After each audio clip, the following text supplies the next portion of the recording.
কে যায় কতজন। ভাল লেগেছিল তন্দুরি মোমো, ওয়া মোমো থেকে অর্ডার করেছে আর কিছুটা মোমো। ভীষণ ভালো লাগে, খাবার কোনো ইচ্ছাই নেই। Good morning. তো কালকে তোমরা যেরকমটা দেখলে ওয়েদারটা ভীষণই ভালো ছিল। তার আগে ওই যে এই এখনো ওঠেনি, মানে উঠে গেছে, উঠে ফোনে ভিডিও দেখছে। আর এখনো বিছানাপত্র কিছু গোছানো হয়নি। আমরা ঘরে যাবো, নিজে ফ্রেশ হবো, ফ্রেশ হয়ে গরম ওয়াটার খাবো। আর আজকে বিকালে ও যাবে একটু ডক্টর দেখাতে। তো আজকে সারাদিনটা কীভাবে কাটাচ্ছি তোমাদের সাথে শেয়ার করছি। Let's go.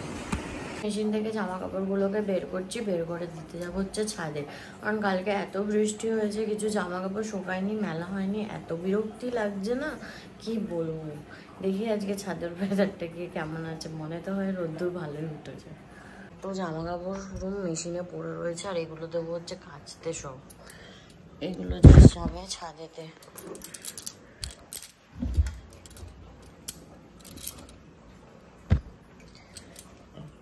দেখো কত কাঁচা, কালকে এক গাদা কাঁচা,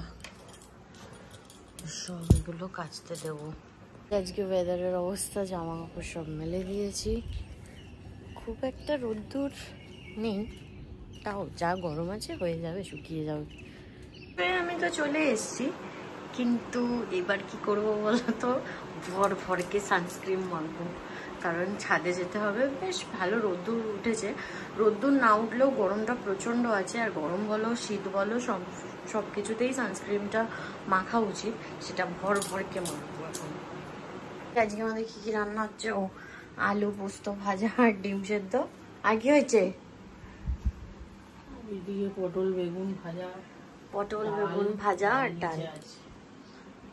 আচ্ছা, আজকে আমাদের অল্প অল্প মেনু, মানে লাইট খাবার। গরমও লাগছে, হাওয়া দিচ্ছে প্রচন্ড, কিন্তু একটু গরম লাগছে একটু বেশি। আগে পুজোটা দিন হচ্ছে বাইরের ডগিদের খাবার, ওদেরকে দেবো।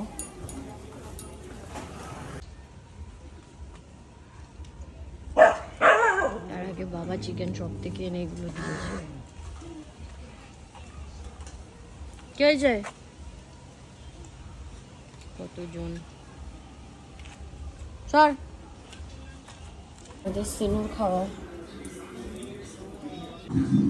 সিনু ওটো, খাবার কোনো ইচ্ছাই নেই। দিদি কেমন তাকিয়ে আছে, ওকে খাইয়ে দিতে হবে। কি সিনু?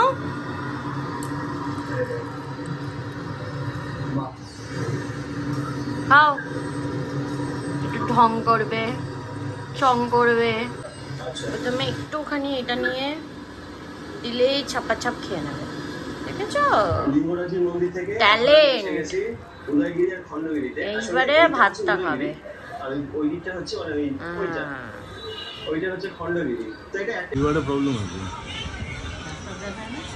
ওষুধ খায়, মাঝে মধ্যে লিভারের ওষুধ খায়। বাজে হচ্ছে সন্ধ্যে 7:30। আমি তো পুজো টুজো দিয়ে নিয়েছি।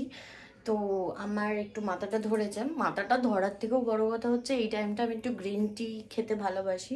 তো সেটাই আমি এখন করবো। ওইদিকে রিফ গেছিলো হচ্ছে, ওর গাড়িটা একটু প্রবলেম করছিলো, ওই গাড়িটাও সার্ভিসে দিয়েছিল। ওটা এনে আমাকে বললাম একটু খিদে পেয়েছে, ওরও খিদে পেয়েছে, তাই প্ল্যানিং দুজনের মাথা থেকে বেরিয়ে গেল কি মোমো খাবো। তো ওকে বললাম একটু মোমোই নিয়ে আসো, তাহলে দুজন মিলে শেয়ার করে খেয়ে নিই। আর আমার 2 দিন আগে একটু শরীরটা খারাপ ছিল বলে ব্লগ পোস্ট করতে পারিনি, বাট না, আমি প্রতিদিনই করব। তো আগের দিন একটু শরীরটা খারাপ ছিল, একটু ম্যানেজ করে নিও। তো তোমাদের সাথে কানেক্ট তো থাকার চেষ্টা করেছি, এবার থেকে থাকবো। ভালো ভালো ব্লগ আসছে, সাপোর্ট করতে ভুলবে না। চলো আগে চাটা বানিয়ে নিই, তারপর দেখা করছি। বলো তো আমের আচার, উফ আমের আচারটা যা হয়েছে না, এখান থেকে একটুখানি খাই।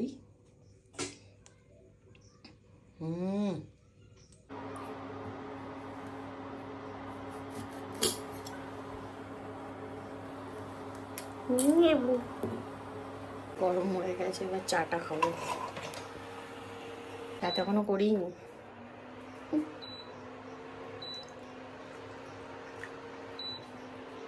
জামা রেডি।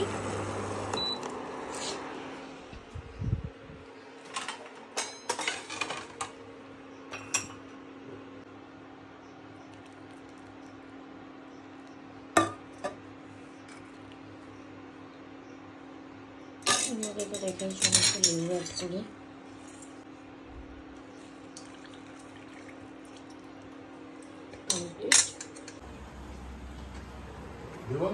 পাওয়া যায়নি, চ্যাংচুং নেই। হ্যাঁ রাখো এটা ওখানে। ওদের গরম, কি বাজে ব্যবহার। না না গরম ধরতে পারবো না। প্লেট নেই। বেচারা মোমো আনতে গিয়ে মোমো পাইনি গো। আরে মাও খাবে বলছে।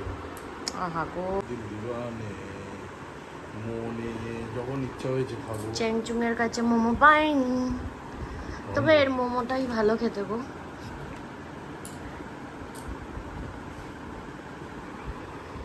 এই হচ্ছে আমার চা, বেচারা মোমো পাইনি। ক্যাফে লজি থেকে অর্ডার করে দিচ্ছি নাকি? মোমো সাইজটা অনেকটা বড় যায়।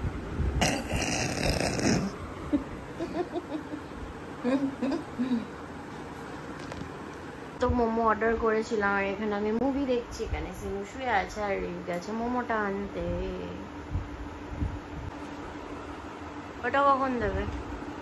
10 মিনিট তো দেখাচ্ছে।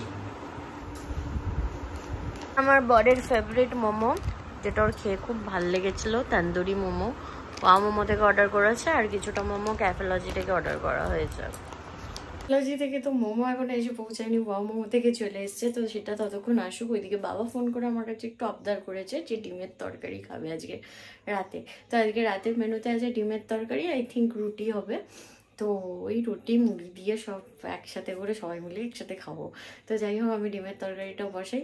বলো তো, আমার বাবাও মানে আমার মা তো অবভিয়াসলি ছোট থেকে এত বড় করলো আমাকে খাইয়ে খাইয়ে। এদিকে আমার এই মাও বলো রিফকে, তো ভালো লাগে মা বাবারা যখন কিছু কিছু আবদার করে। মানে আমার বাপিও খেতে ভীষণ ভালোবাসে, তো কিছু কিছু যখন এই আবদারগুলো করে না, মানে বর বলো বা বাবা মা বলো, মাঝে মাঝে বেশ করে খাওয়াতে বেশ মজাই লাগে দেখবে। আলটিমেটলি রান্নাটা কেমন হবে বলতে পারছি না, করে খাওয়াতে ভালো লাগে। সেখানে আমার আলু কাটা কমপ্লিট হয়ে গেছে, এবার আমি ঝোলটা বসাবো। গরম হয়ে গেছে, এবার আমি একটু তেল দিয়ে দেবো সামান্য। তোমরা কিন্তু এরমভাবে ডিমের ঝোল বাড়িতে বানাতে পারো, খুব লাইট, খুব প্লেন রান্না, কারণ আমি বেশি রিচ করতে পারি না। অল্প করে তেল দিলাম। এখানে দেখো তেলটা গরম হচ্ছে, গরম হোক। ফোড়নেতে আমি সামান্য জিরে আর কালো জিরে দিয়ে দিলাম, আর একটু জিরে দিয়ে দেবে, ব্যাস। শুকনো লঙ্কা দিয়ে দিয়েছি, এরপর এটা একটু ভাজা হোক। সমস্ত দিয়ে দিয়েছি, একটু নুন দিয়ে দেবো। নুনটা দিলে কি হয় বলো তো, আমি তো না তাড়াতাড়ি সেদ্ধ হয়ে যায়। আদা বাটা আছে সামান্য, বেশি না, একদম দেখো চামচের এতটুকু নিয়েছি। আদা বাটাটা দিয়ে দেবো, দিয়েছি, এবার এটাকে ভালো করে কষিয়ে নেবো। আলুগুলোও কিন্তু ভালোভাবে ফ্রাই হয়ে গেছে। একে ধনে গুঁড়ো, জিরে গুঁড়ো, লঙ্কা গুঁড়ো, হলুদ গুঁড়ো, যেহেতু আমি শুকনো লঙ্কা দিয়েছি, লঙ্কা গুঁড়োটা অল্প পরিমাণ দিয়েছি, দিয়ে ভালো করে এটাকে। দেখো আমার কাছে যেহেতু টমেটো নেই, আমি সামান্য জাস্ট একটুখানি কেচাপ অ্যাড করেছি। তোমরা অ্যাভয়েডও করতে পারো, দিতেও পারো। ভালো করে কষাতে হবে। রান্নার মেন বক্তব্য হচ্ছে একটু টাইম নিয়ে কষাতে হবে। আর আমি আগে কষাতাম না বলে আমার বর আমাকে খুব মুখ করতো। কষালে কিন্তু রান্নার টেস্ট আলাদা হয়ে যায়, একটু টাইম নিয়ে রান্না করলে। ঝোলটা ফুটবে, তারপর ডিমটা ভেজে এর মধ্যে দিয়ে দেবো। আমাদের মোমো রেডি, এই ক্যাফেলজি মোমো।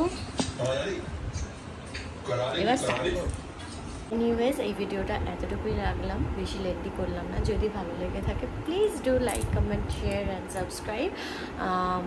ভালো ভালো ভিডিও আসছে, সাপোর্ট করতে থাকো, সাবস্ক্রাইব করতে থাকো। অবশ্যই ভালো ভিডিও প্রেজেন্ট করবো, তার জন্য সাবস্ক্রাইব করে দিও আমাদের চ্যানেল। আর পাশে থাকা বেল আইকনটা কিন্তু প্রেস করতে একদম ভুলবে না। তো চলো, টাটা।